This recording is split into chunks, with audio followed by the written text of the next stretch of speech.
Hello 2025 ആയി. ലൈഫിൽ ഒരു മോട്ടിവേഷനും ഇല്ല. എൻ്റെ ലൈഫ് ഇങ്ങനെയൊക്കെ ആയിപ്പോയി. എന്തോന്ന് ലൈഫ് സാറ്റിസ്ഫാക്ഷൻ, എനിക്ക് എന്തോന്ന് ഇനി സെൽഫ് ലവ്, ഞാൻ വയസ്സായി തള്ളച്ചിയായി എന്നൊക്കെ ആലോചിച്ച് സ്വയം പഴിചാരി പിറുപിറുത്തോണ്ടിരിക്കുകയാണോ? അതെ, നിങ്ങളെ തന്നെടോ. അതെ, ഒരു മാറ്റത്തിന് സമയമായെന്ന് തോന്നുന്നുണ്ടോ? കോൺഫിഡൻസ് ഒന്ന് ബൂസ്റ്റ് ചെയ്യാൻ ടൈമായി എന്ന് നിങ്ങൾക്ക് തോന്നി തുടങ്ങിയോ? എന്നാലേ എനിക്ക് തോന്നി തുടങ്ങി. അവിടെ നിന്ന് ഒരു ബ്രേക്ക് എടുത്ത് ഒരു കണ്ണാടിയുടെ മുന്നിൽ പോയി ഒന്ന് നിന്ന് നോക്കിയേ. നിങ്ങൾക്ക് എന്താ നിങ്ങളോട് പറയാൻ തോന്നുന്നത്? നിങ്ങളെ എങ്ങനെയാണോ കാണുന്നത് അതുപോലെയാണ് മറ്റൊരാൾ നിങ്ങളെ കാണുന്നത്. ഞാൻ എൻ്റെ കാര്യം പറയാം. ഞാൻ വളരെ ഇൻട്രോവേർട്ട് ആയിട്ടുള്ള ഒരാളാണ്. അധികം സോഷ്യൽ നെറ്റ്വർക്കൊന്നും ഇല്ല. എൻ്റെ കംഫർട്ട് സോണിൽ പെട്ടവരോട് മാത്രം കമ്മ്യൂണിക്കേറ്റ് ചെയ്യുന്ന ഒരാളാണ് ഞാൻ സ്റ്റിൽ. പക്ഷെ ഞാൻ എൻ്റെ മനസ്സിൽ എപ്പോഴും കുറേ കാര്യങ്ങൾ ഇങ്ങനെ പറഞ്ഞുകൊണ്ടേയിരിക്കും. എനിക്ക് ആ കാര്യങ്ങളൊക്കെ മറ്റുള്ള ഒരാളോട് പറയണമെന്ന് തോന്നി. എൻ്റെ ഈ ഒരു ഇൻട്രോവേർട്ട് ബിഹേവിയർ ബ്രേക്ക് ചെയ്യണമെന്ന് തോന്നി. അതിനായിട്ട് ഞാൻ കണ്ടെത്തിയൊരു ബെസ്റ്റ് ചോയ്സ് ആയിരുന്നു ഈ യൂട്യൂബ് ചാനൽ എന്ന് ഞാൻ തിരിച്ചറിഞ്ഞുകൊണ്ടിരിക്കുന്നു ഇപ്പോൾ. എൻ്റെ കഴിഞ്ഞ വീഡിയോസിനൊക്കെ നിങ്ങൾ തന്ന സപ്പോർട്ടിന് 1000 നന്ദി. അതെ, വീഡിയോസ് ഒന്നും കണ്ടിട്ടില്ലാത്തവർക്കായി ഞാൻ ലിങ്ക് ഇവിടെയൊക്കെ കൊടുത്തേക്കാം. എൻ്റെ പേര് Silsa. Welcome back to my channel that Mallu next door. അപ്പോൾ ഇതുവരെ ചാനൽ സബ്സ്ക്രൈബ് ചെയ്തിട്ടില്ലെങ്കിൽ സബ്സ്ക്രൈബ് ചെയ്യാൻ മറക്കണ്ട, ബെല്ലൈക്കൺ അമർത്താനും മറക്കണ്ട എൻ്റെ പുതിയ വീഡിയോസ് കിട്ടാനായിട്ട്. അപ്പോൾ ഇങ്ങനെ കോൺഫിഡൻസ് ബൂസ്റ്റ് ചെയ്യാൻ എൻ്റെ കൂടെ ചേരുന്നോ നിങ്ങളും? എന്നാലേ വീഡിയോ സ്കിപ്പ് ചെയ്യാണ്ട് മുഴുവനായും കാണുക കേട്ടോ. ഒരുപാട് റിലേഷൻഷിപ്സിൽ കണക്റ്റഡ് ആയിട്ടുള്ളവരാണ് നിങ്ങൾ. Who are you on that relationship എന്നൊന്ന് സ്വയം ചോദിച്ചു നോക്കൂ. അവിടെ നിങ്ങളോട് തന്നെ മതിപ്പുണ്ടാക്കി എടുക്കുന്നതിലാണ് ലൈഫ് സാറ്റിസ്ഫാക്ഷൻ ഇരിക്കുന്നത്. അപ്പോൾ ഇന്ന് കോൺഫിഡൻസ് ബൂസ്റ്റ് ചെയ്യാനായിട്ട് നമ്മൾ ഫോക്കസ് ചെയ്യേണ്ട 3 ഏരിയാസിനെ കുറിച്ചാണ് ഞാൻ ഈ വീഡിയോയിൽ പറയുന്നത്. സെൽഫ് കോൺഫിഡൻസ് ബൂസ്റ്റ് ചെയ്യാനുള്ള 3 ഏരിയാസ്. Number 1, self esteem. നിങ്ങളുടെ സെൽഫ് എസ്റ്റീം ഇംപ്രൂവ് ചെയ്യുക വഴി ഓവറോൾ വെൽബീയിങ്ങിനെയും അത് ഇംപ്രൂവ് ചെയ്യിക്കും. ഇനി സെൽഫ് എസ്റ്റീം ഇംപ്രൂവ് ചെയ്യാനായിട്ട് നിങ്ങൾക്ക് എന്തൊക്കെ ചെയ്യാം? അതിനകത്ത് ഒന്നാമത്തെ കാര്യം എന്ന് പറഞ്ഞാൽ love your self or self love. നിങ്ങൾ എങ്ങനെയാണോ ഉള്ളത്, നിങ്ങളുടെ നിറം എന്തായിക്കോട്ടെ, നിങ്ങളുടെ ബോഡി ഷേപ്പ് എങ്ങനെയാണോ, നിങ്ങളുടെ സോഷ്യൽ സ്റ്റാറ്റസ് എന്തോ ആയിക്കോട്ടെ, നിങ്ങൾ എപ്പോൾ എങ്ങനെയാണോ ഉള്ളത് അതേ രീതിയിൽ നിങ്ങളെ അങ്ങ് ഇഷ്ടപ്പെടാൻ തുടങ്ങുക, അക്സെപ്റ്റ് ചെയ്യുക. ലൈഫിൽ ഡെയിലി നിങ്ങളുടെ സെൽഫ് കെയറിനായിട്ട് കുറച്ച് സമയം മാറ്റി വെച്ച് നോക്കൂ. അത് നിങ്ങൾക്ക് കുറേയധികം കോൺഫിഡൻസ് തരും. നിങ്ങൾ കുറേയധികം പോസിറ്റീവ് തോട്ട്സ് അത് ഉണ്ടാക്കുകയും ചെയ്യും. ലൈഫിൽ ഒരിക്കലും നിങ്ങളെ മറ്റുള്ളവരുമായിട്ട് കമ്പയർ ചെയ്യാൻ ശ്രമിക്കാതിരിക്കുക. അതൊരു നാച്ചുറലി വരുന്ന കാര്യമാണ്. എന്നാൽ തന്നെയും മാക്സിമം അതിനെ അവോയ്ഡ് ചെയ്യാൻ ശ്രമിക്കുക. നിങ്ങളെ മറ്റുള്ളവരുമായി കമ്പയർ ചെയ്യാൻ ശ്രമിക്കുന്നത് ഡീമോട്ടിവേറ്റ് ചെയ്യാൻ മാത്രമേ ഹെൽപ്പ് ചെയ്യത്തുള്ളൂ. അത് നിങ്ങളിൽ കൂടുതൽ ഇൻസെക്യൂരിറ്റി ഫീലിംഗ് ഉണ്ടാക്കും. അതുപോലെ സെൽഫ് ഡൗട്ട് ഉണ്ടാക്കും. നിങ്ങൾ കോൺസ്റ്റന്റ്ലി ഫ്രസ്ട്രേറ്റഡ് ആവും. നിങ്ങൾക്ക് മറ്റുള്ള ഒരാളോട് അസൂയ തോന്നാൻ അത് കാരണമാകും. അപ്പോൾ ഇതെല്ലാം മാറ്റിവെച്ച് നിങ്ങളെ തന്നെ അപ്ലിഫ്റ്റ് ചെയ്യുക എന്നത് മാത്രമാണ് നിങ്ങളുടെ കോൺഫിഡൻസ് കൂട്ടാനുള്ള വഴി. സ്ട്രെങ്ത്, വീക്ക്നെസ്, ഇംപെർഫെക്ഷൻസ് ഇതൊക്കെ normal part of human being ആണോ? ഇനി സെൽഫ് എസ്റ്റീം കൂട്ടാനുള്ള രണ്ടാമത്തെ വഴി take care of your body. ഒരു ഹെൽത്തി ആയിട്ടുള്ള ഈറ്റിംഗ് ഹാബിറ്റ് ഉണ്ടാക്കിയെടുക്കുക, എന്നും എക്സസൈസ് ചെയ്യുക. ഇതൊക്കെ വഴി നിങ്ങൾക്ക് കിട്ടുന്ന പോസിറ്റീവ് എനർജി എന്ന് പറയുന്നതിലും അപ്പുറമാണ്. അത് നിങ്ങൾ ചെയ്ത് തന്നെ ഫീൽ ചെയ്യേണ്ട കാര്യമാണ്. ഞാൻ തടി ഉണ്ടായിരുന്നപ്പോഴും മെലിഞ്ഞിരുന്നപ്പോഴും ഒരുപാട് ഇൻസെക്യൂരിറ്റി അനുഭവിച്ചിട്ടുള്ള ഒരാളാണ്. എപ്പോഴും ഞാൻ മറ്റുള്ളവരിൽ നിന്ന് ഒഴിഞ്ഞു മാറി നിൽക്കാൻ വേണ്ടി ശ്രമിക്കുമായിരുന്നു. എനിക്കിപ്പോഴും ഓർമ്മ ഉണ്ട്, ഞാൻ കോളേജിൽ പഠിക്കുന്ന സമയത്ത് വളരെ മെലിഞ്ഞുണങ്ങി ഹൈപ്പർ പിഗ്മെന്റഡ് ആയി ടാനൊക്കെ അടിച്ച് വല്ലാത്തൊരു കോലത്തിലായിരുന്നു ഇരുന്നത്. അന്ന് എൻ്റെ ഒരു ക്ലാസ്മേറ്റ് എന്നെ വിളിച്ചൊരു പേരുണ്ട്. അത് എന്നെ ലൈഫിൽ ഒരുപാട് മോട്ടിവേറ്റ് ചെയ്തിട്ടുണ്ട്. എന്തെന്നറിയോ? കരിഞ്ഞ മേത്തച്ചീന്ന്. സാധാരണ മുസ്ലിം ഗേൾസ് ഒക്കെയും കുറച്ച് ഫെയർ ആണല്ലോ നമ്മുടെ നാട്ടിൽ. പക്ഷെ അങ്ങനെ അല്ലായിരുന്നു എന്നെ വിളിച്ച് ആ ഒരു പേരുണ്ടല്ലോ, അതെന്ന് എനിക്ക് ഒരുപാട് വിഷമം ഉണ്ടാക്കി. ഞാൻ അതിനെക്കുറിച്ച് കുറേ ആലോചിച്ച് ഇങ്ങനെ വിഷമിച്ചിരുന്നു. പക്ഷെ അത് ഞാനൊരു പോസിറ്റീവ് രീതിയിൽ ആലോചിച്ച് നോക്കി. ശരിയാണ്, എൻ്റെ ഫിഗർ എന്തുകൊണ്ട് എനിക്കൊരു ട്രാൻസ്ഫോർമേഷനിലൂടെ നന്നാക്കി എടുത്തൂടാ? എങ്ങനെ ചിന്തിപ്പിക്കാൻ അതെന്നെ വഴിയൊരുക്കി. അത് കാരണം എനിക്കുണ്ടായ കോൺഫിഡൻസ് പിന്നീട് പറഞ്ഞറിയിക്കാൻ പറ്റാത്തതാണ്. അപ്പോൾ നിങ്ങൾക്ക് ഇങ്ങനെയുള്ള കമന്റ്സ് ഒക്കെ വരുമ്പോൾ ഡോണ്ട് മൈൻഡ് ദം. അല്ലെങ്കിൽ അതിനൊക്കെ ഒരു പോസിറ്റീവ് വൈബിൽ അങ്ങ് എടുക്കണം. ആ ഒരു കമന്റിനെ ഓവർകം ചെയ്യാൻ നിങ്ങൾക്ക് എന്ത് കാണിച്ചു കൊടുക്കാം എന്നങ്ങ് ചിന്തിക്കുക. ഇനി ഹെൽത്തി ഈറ്റിങ്ങിനെ പോലെ തന്നെ ഇമ്പോർട്ടൻ്റ് ആയിട്ടുള്ള കാര്യമാണ് മെഡിറ്റേഷൻ എന്ന് പറയുന്നത്. നമ്മുടെ ലൈഫിൽ കുറച്ച് സമയമെങ്കിലും നമ്മളൊന്ന് കണ്ണടച്ചിരിക്കുക. അതല്ലെങ്കിൽ കുറച്ച് സമയം പ്രാർത്ഥിക്കാനായിട്ട് മാറ്റി വെക്കുക. ഈ കണ്ണടച്ചിരിക്കുന്ന സമയത്ത് നിങ്ങളെക്കുറിച്ചുള്ള പോസിറ്റീവ് കാര്യങ്ങൾ അല്ലെങ്കിൽ ലൈഫിലെ സ്ട്രെസ് ഒക്കെ ഇറക്കി വെച്ചൊന്ന് നന്നായി ബ്രീത്ത് ചെയ്ത് ഒന്നിനെക്കുറിച്ചും ആലോചിക്കാതെ വെറുതെ ബ്ലാങ്ക് ആയിട്ട് ഇരിക്കുക. ആ ഒരു സമയത്ത് നമുക്ക് നമ്മുടെ നെഗറ്റീവ് എനർജി എല്ലാം കുറയ്ക്കാനും കുറച്ച് പോസിറ്റിവിറ്റി ബോഡിയിൽ കൊണ്ടുവരാനും സാധിക്കും. പിന്നെ ഏറ്റവും ഇമ്പോർട്ടൻ്റ് ആയിട്ടുള്ള ഫാക്ടേഴ്സ് ആണ് സ്ലീപ്പ് ആൻഡ് റെസ്റ്റ്. നല്ല ഉറക്കം കിട്ടുന്ന ഒരാൾക്ക് നല്ല പേഴ്സണാലിറ്റി ഉണ്ടാവും എന്നാണ് പറയാറ്. അതുപോലെ ശരിയായ രീതിയിൽ ചിന്തിക്കാനും ഓവറോൾ മെന്റൽ ഹെൽത്ത് ഇംപ്രൂവ് ചെയ്യാനും അത് ഹെൽപ്പ് ചെയ്യാറുണ്ട്. സെൽഫ് എസ്റ്റീം കൂട്ടാനുള്ള രണ്ടാമത്തെ കാര്യമാണ് ഡ്രസ് ആൻഡ് ആക്സസറീസ്. നമ്മുടെ സ്കിൻ ടൈപ്പ്, ബോഡി ഇതിനൊക്കെ ചേരുന്ന ഒരു നല്ല ഡ്രസ്സ് ഇട്ട് നന്നായിട്ട് അതിന് ചേരുന്ന ആക്സസറീസ് ഒക്കെ ഇട്ട് വരുമ്പോൾ തന്നെ നമ്മുടെ കോൺഫിഡൻസ് നന്നായിട്ട് എൻഹാൻസ് ആവും. ഞാൻ എൻ്റെ പേഴ്സണലി ഉള്ള ഒരു ഒപ്പീനിയൻ പറയട്ടെ. നമ്മുടെ നാട്ടിലെ അമ്മമാരെ കുറിച്ചൊക്കെ ചിന്തിക്കുമ്പോൾ നമ്മുടെ മനസ്സിൽ ആദ്യം ഓടി വരുന്ന രൂപം എന്താ? ഒരു നൈറ്റി ഇട്ട് അടുക്കളയിൽ പണി ചെയ്യുന്ന ഒരു അമ്മ, അല്ലെങ്കിൽ ഒരു നൈറ്റിയിൽ നിൽക്കുന്ന അമ്മ അല്ലേ? ശരിക്കും ആ നൈറ്റി എന്നുള്ള പേര് ഇറ്റ്സെൽഫ് സേസ് നൈറ്റിൽ ഇടാനുള്ള ഒരു വസ്ത്രം എന്ന്. പക്ഷെ നൈറ്റി എന്നാണോ നമ്മുടെ നാട്ടിൽ പോപ്പുലർ ആയത്, ആ ഒരു സമയം തൊട്ട് തന്നെ നമ്മുടെ മുന്നത്തെ ജനറേഷനിൽ, അതായത് നമ്മുടെ അമ്മമാരുടെ ജനറേഷനിൽ പെട്ട എല്ലാവരും 24/7 ധരിക്കുന്ന ഒരു വസ്ത്രമായി മാറി നൈറ്റി. ഇപ്പോഴത്തെ മോഡേൺ നൈറ്റീസിനെ കുറിച്ചല്ല കേട്ടോ ഞാൻ പറയുന്നത്. കെഫ്താൻ, ഫ്രോക്ക് അങ്ങനത്തെ ഒക്കെ ടൈപ്പ് നൈറ്റീസ് ഇപ്പോൾ അവൈലബിൾ ആണ്. ഞാൻ പറയുന്നത് പണ്ടത്തെ ആ ഒരു 1 piece cloth with no shape, ആ ഒരു സാധനത്തെ പറ്റിയിട്ടാണ്. ശരിക്കും വെസ്റ്റേൺ കൾച്ചറിലൊക്കെ അവർ നൈറ്റിൽ PJs ഇടും. മോർണിംഗ് ആവുമ്പോൾ അത് ഊരി മാറ്റിയിട്ട് നല്ലൊരു ഡ്രസ്സൊക്കെ ഇട്ട് നല്ല കോൺഫിഡൻസോട് കൂടിയിട്ടായിരിക്കും അവരുടെ ഒരു ഡേ തുടങ്ങും. ശരിക്കും നമുക്കും അതുപോലെ ഒന്ന് ചെയ്ത് നോക്കിയാലോ?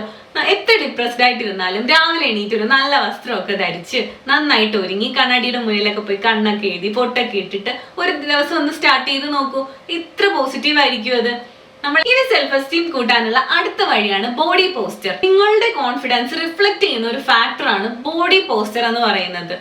ഒരു നല്ല എനർജി ഉള്ള കോൺഫിഡന്റ് ആയിട്ടുള്ള ഒരാളുടെ ഷോൾഡർ എപ്പോഴും വിടർന്നായിരിക്കുക. ഇനി മറിച്ച് കോൺഫിഡൻസ് ഇല്ലാത്ത അല്ലെങ്കിൽ എനർജി ഡൗൺ ആയ യാതൊരു ഇൻട്രസ്റ്റും ഇല്ലാതെ നിൽക്കുന്ന ഒരാളുടെ ഷോൾഡർ എപ്പോഴും മുന്നോട്ട് തള്ളി നിൽക്കാനുള്ള ടെൻഡൻസി ആയിരിക്കും കാണിക്കുക. ഈ കാര്യം ഈ പോസ്റ്റർ ശരിയാക്കുക വഴി നമുക്ക് കുറെ അധികം കോൺഫിഡൻസ് ഗെയിൻ ചെയ്യാൻ പറ്റും. അപ്പൊ number 4, to enhance your self esteem, positive social network ഉണ്ടാക്കിയെടുക്കുക എന്നുള്ളതാണ്. ശരിക്കും ഒരു ഫ്രണ്ടിന് നമ്മുടെ മൂഡ് എലിവേറ്റ് ചെയ്യാനും പറ്റും, ഡൗൺ ആക്കാനും പറ്റും.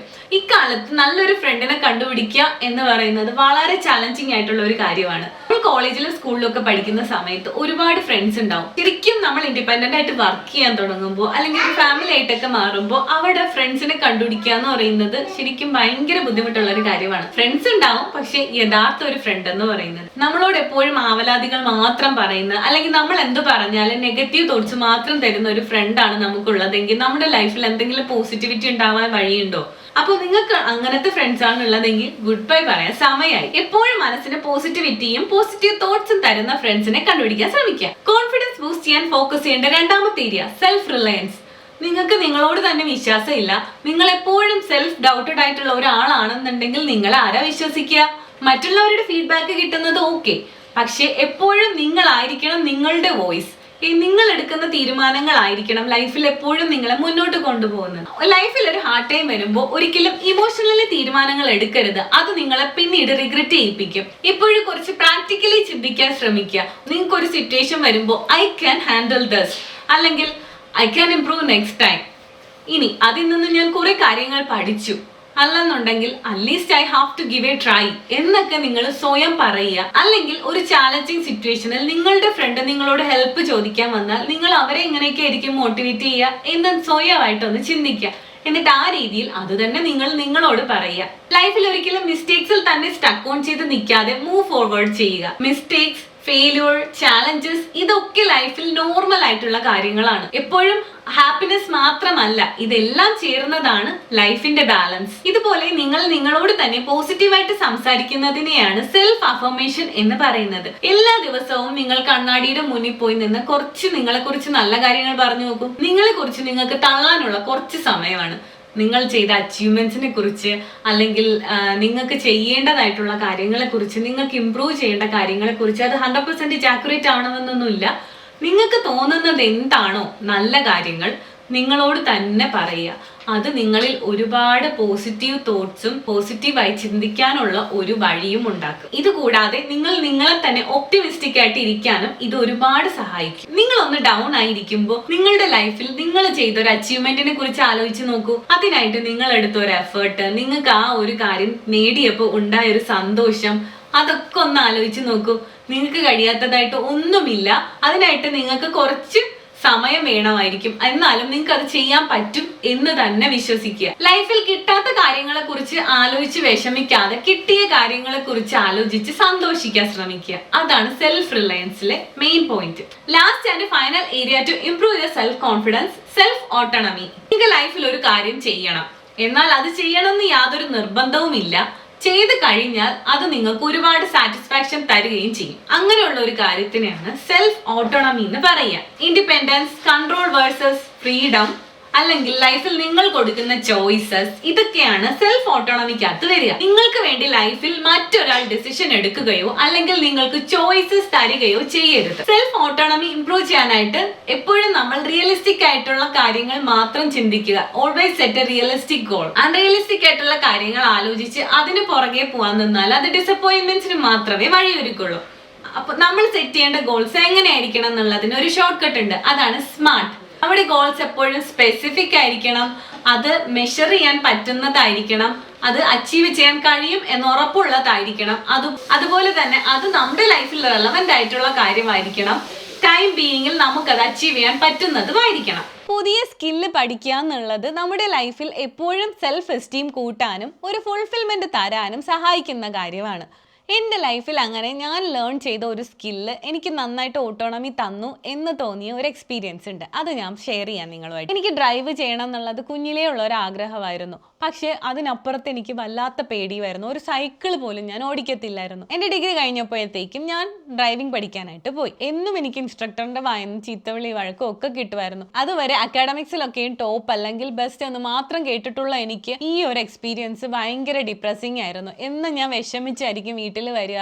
അതുപോലെ തന്നെ യാതൊരു കോൺഫിഡൻസും ഇല്ല. ഓരോ ടെസ്റ്റിന് വേണ്ടി പ്രിപ്പയർ ചെയ്യുമ്പോഴും ഒക്കെ ഞാൻ ഒത്തിരി ഫെയിലിയർ ആയിട്ടുണ്ട്. 3rd അറ്റംപ്റ്റിലാണ് എനിക്ക് ഡ്രൈവിംഗ് ലൈസൻസ് കിട്ടുന്നത് നാട്ടിൽ വെച്ചിട്ട്. എന്നിട്ട് ഞാൻ ഡ്രൈവ് ചെയ്യാൻ ഒട്ടും കോൺഫിഡന്റ് അല്ലായിരുന്നു. എന്റെ ഡ്രൈവേഴ്സ് ലൈസൻസ് എന്റെ വാലറ്റിൽ മാത്രം ഒതുങ്ങുന്ന ഒരു കാര്യമായിരുന്നു. കല്യാണത്തിനാണെങ്കിലും ഹസ്ബൻഡിന്റെ ചെക്ക് ലിസ്റ്റിൽ ഒരു ടിക്ക് മാർക്ക് വീണതായിരുന്നു എനിക്ക് ഡ്രൈവിംഗ് ലൈസൻസ് ഉണ്ടെന്നുള്ളത്. വൈകാതെ പുള്ളിയും തിരിച്ചറിഞ്ഞു എനിക്ക് ഡ്രൈവ് ചെയ്യാൻ അറിയത്തില്ല എന്നുള്ളത്. അങ്ങനെ പുള്ളിയുടെ വകയും കുറേ എൻകറേജ്മെന്റ് കിട്ടി. പക്ഷെ എന്നിട്ടും ഞാനുണ്ടോ നന്നാവുന്നു, എന്തോ ഒന്ന് ഡ്രൈവിംഗ് പഠിച്ചില്ല എന്നല്ല, പക്ഷെ അത് ചെയ്യാൻ എനിക്ക് എന്തോ ഒരു വല്ലാത്ത ഇൻഹിബിഷൻ, ഒരു സ്റ്റാർട്ടിങ് ട്രബിളോ ഒരു പേടിയോ എന്തൊക്കെയോ. ഞാൻ കാനഡയിൽ വന്നിട്ടും പിന്നെയും ഈ ഡ്രൈവിംഗ് പഠിത്തം തുടർന്നു. ഒരുപാട് കാശും സമയവും ഒക്കെ അതിനായിട്ട് ചെലവാക്കി. അതുപോലെ തന്നെ ഇൻസ്ട്രക്ടറിന്റെ വായിന്ന് പിന്നെയും കേൾക്കുന്നുണ്ടായിരുന്നു. ഈ ഡ്രൈവിംഗ് ക്ലാസ്സിന് പോകുന്ന ദിവസം എനിക്ക് ചിന്തിക്കാനേ പറ്റാത്ത കാര്യമായി മാറി ലൈഫിൽ. ഒരു കുഞ്ഞുണ്ടായി കഴിഞ്ഞപ്പോൾ ഹസ്ബൻഡ് ഈ ജോലിയും കഴിഞ്ഞിട്ട് 1 hour ഡ്രൈവ് ചെയ്ത് എന്നെ എന്നും പിക്ക് ചെയ്യാനും ഡ്രോപ്പ് ചെയ്യാനും വരുന്നത് കാരണം പുള്ളിയുടെ ലൈഫിൽ 4 hours ആണ് എനിക്ക് വേണ്ടി മാറ്റി വെച്ചുകൊണ്ടിരുന്നത്. പ്ലസ് ഞാൻ ജോലിക്ക് പോകുമ്പോൾ പുള്ളിയാണ് വീട്ടിലെ കാര്യങ്ങളും കുഞ്ഞിന്റെ കാര്യങ്ങളൊക്കെ നോക്കിയിരുന്നത്. അങ്ങനെ വന്നപ്പോൾ എനിക്ക് തന്നെ എന്നോട് ഭയങ്കര കുറ്റബോധം തോന്നി തുടങ്ങി. ഞാൻ എങ്ങനെയെങ്കിലും ഡ്രൈവിംഗ് പഠിച്ചെടുത്താലേ പറ്റുള്ളൂ